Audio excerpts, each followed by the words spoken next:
So what are some of the best movie dads out there? Well, I don't know, Christian. Let's get into it.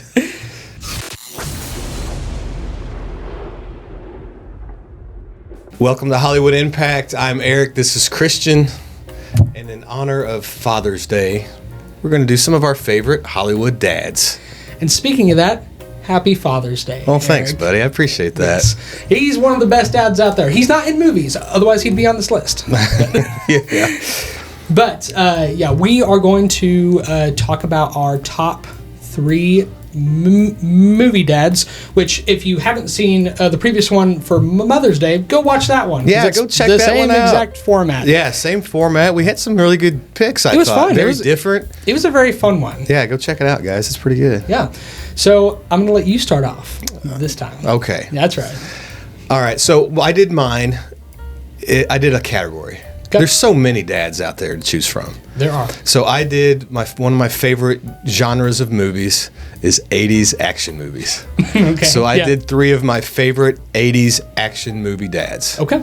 All right. So the first one is Roger Murtaugh, Lethal Weapon, played by Danny Glover. Danny Glover. And he's classic. Probably the one that I can relate to the most. Mm-hmm. Like his kind of thing he says throughout the movie is like, I'm too old for this shit. You know what I mean? And that's your attitude towards life. And well, no, I get it because these students I have, I'm so sick and tired of their bullshit Gen Z slang, and I just feel myself getting older. Yep. Just like exponentially older now. That's why, and he had the mustache too. Mm-hmm. So there's a couple of reasons why I've got the mustache. One is because of the United States Navy's grooming standards. I can keep the mustache. Had to get rid of the beard. That's it. And the second one is just in honor of my dad. Yeah, because that's sweet. I've never seen my dad without a beard or mustache in person ever in real life. So I thought, well, hey, I'll just rock this mustache like Roger Murtaugh did. So, there you go. But no, Lethal Weapon, to me, have you seen any of these movies? I've seen the first one, and it was a long time ago. So there's 4 movies, and not one of them is bad, I think. No, the first one I saw, which was probably when I was maybe 11 or 12. Yeah. It was really good. I really enjoyed it. Yeah, it's a very, I think, underappreciated action film franchise. Mm-hmm. Even spun off a TV show. It went on about 4 or 5 years ago. There was a TV show. I remember that. And it was good. Mm-hmm. And they switched main guys, in the middle of it, and I thought it was still good. So yeah. But no, Roger Murtaugh, man. I get it now. That's a good one. That is a good one. But going with my first or my third placement is going to be Marlin from Finding Nemo. Okay. Now, this is the only one on this list that's from a cartoon. The rest of them are live action. But I chose this one because when I think about a father, I think about someone who would do anything for their kids. Yeah. And when I think about that concept, I think about this I think about this fish from Finding Nemo from a Pixar movie, because the absolute lengths he goes to find his son is just astronomical. And he's obviously scared of everything. Ever since he lost his wife, he's afraid to do anything. He's afraid for his son to do anything at all. That's around the just outside the home. And I bet a lot of parents can relate to that too. If they had a child that ran off, or just the sheer feeling of this is one of the things I love most in this world, and it's gone. Oh, and man, yeah. But I know that he's still out there. Yeah. He or she.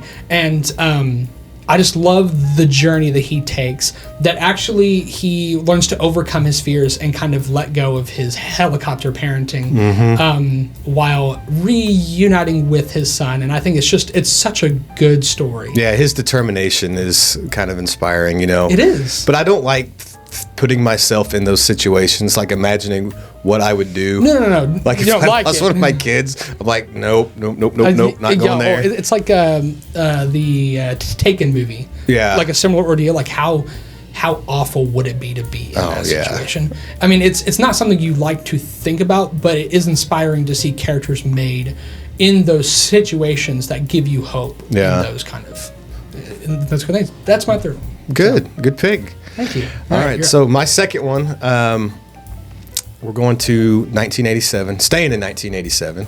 Okay. Character's name's Lincoln Hawk, played by Sylvester Stallone in the one and only arm wrestling movie I think that's ever been made, Over the Top. Okay. I don't think I've seen that. You haven't seen it? I don't think I have. Dude, you should check this out. This movie's wild. I love Sylvester Stallone. I mean, it is just macho 80s. I mean, these just meatheads just yelling, just sweating testosterone. I mean, it's just crazy. Yeah. But what I like about it, one of the things I like about it is that he loves his kid unconditionally because his kid is a little bastard. Oh, yeah. Like, the kid is a punk. So there's a scene where they're in a diner and he has his son arm wrestle this other kid. Well, he loses. So then he runs outside and he's crying and I want to go back. Okay. And Lincoln is just very patient with him, you know, just trying to give him a life lesson. Hey, life's not going to meet you halfway. You know, now get in there, and whether you win or lose, it doesn't matter. You not going in there, you're going to regret for the rest of your life. So even like movies like that with Over the Top, Stallone always has a way of getting like a message across. Yeah.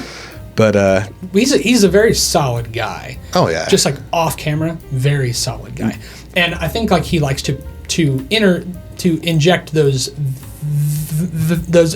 values that he holds dear into a lot of his movies. Yeah. There's not a lot of movies, I don't think that, at least not to my knowledge, there's not a lot of films where it doesn't feel like there's a sense of purpose to it. So there are some for everybody, but yeah, the basic plot is your typical 80s.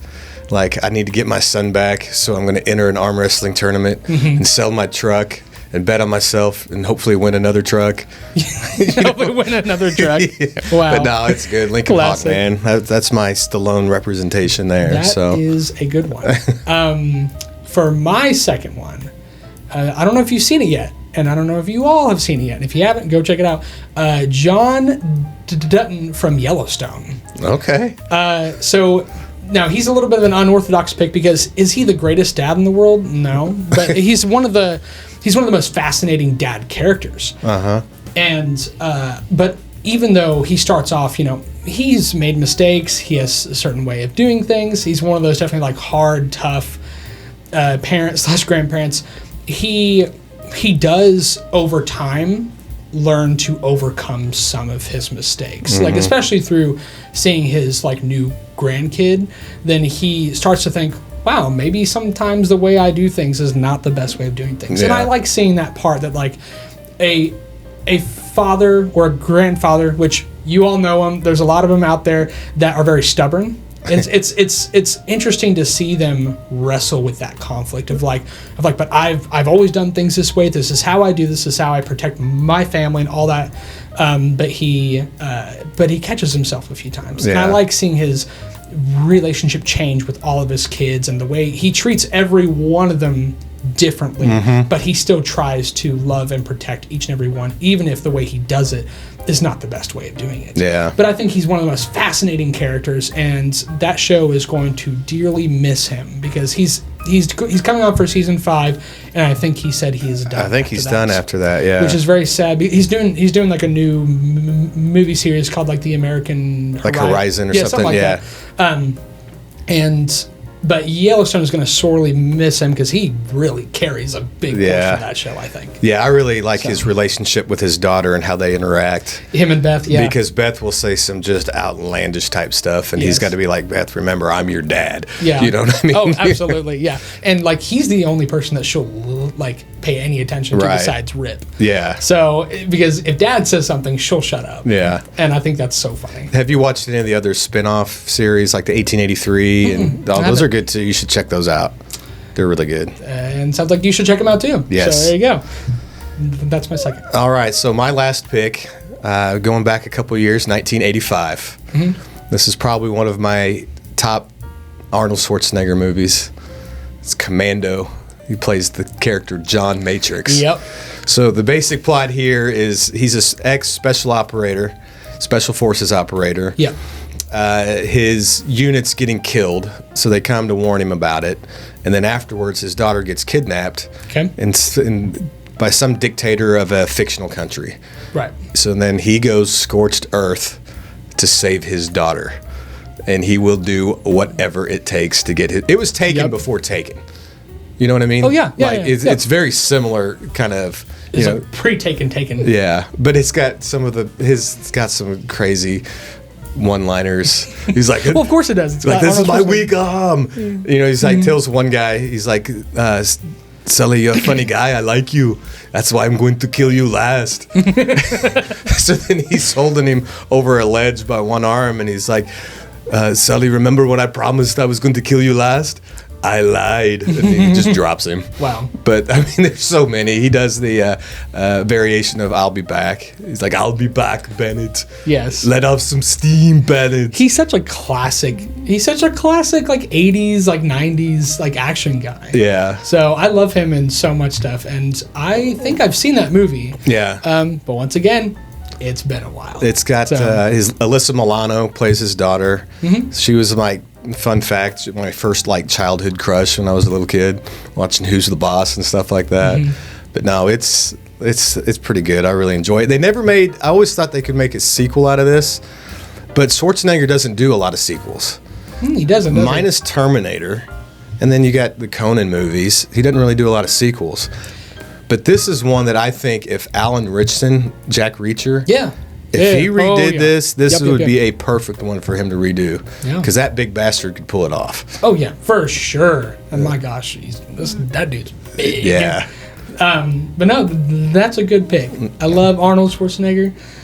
What a cool guy. He plays some cool characters. I think my favorite movie he's in is probably... I mean, I know that everyone loves Terminator and Terminator 2, but I think my favorite movie that he's in is probably Predator. Oh, yeah. I love Predator's up there. Love the original Predator. Yeah. What a great movie. Oh, yeah. But anyways, that is a good pick. Yeah. I appreciate that. All right. My last one, I was kind of stuck in between a tie. And so I'm going to make one of them an honorable mention, sort of. So this is just kind of off the cuff. Because I almost put him here, and I kind of debated whether I was going to do it based on you, actually. Because I was going to put Rocky Balboa. Okay. Because he, like him as a father figure, he has obviously like one of the greatest monologues, like one of the best pieces of advice in movie history.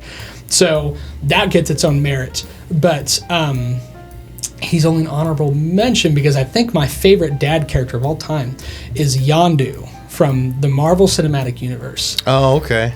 Once again, another unorthodox dad who has made some mistakes, but he's a funny character and played by just a funny guy. Michael Rooker is such a good actor. He's great in here because even though he tries to come across as like this tough, like can't feel whatever, I love to see him progress over time to acknowledge how much he loves Peter as his own son. Yeah. And the sacrifice he makes at the end of the second film is one of the most emotional moments in all of Marvel Cinematic Universe history.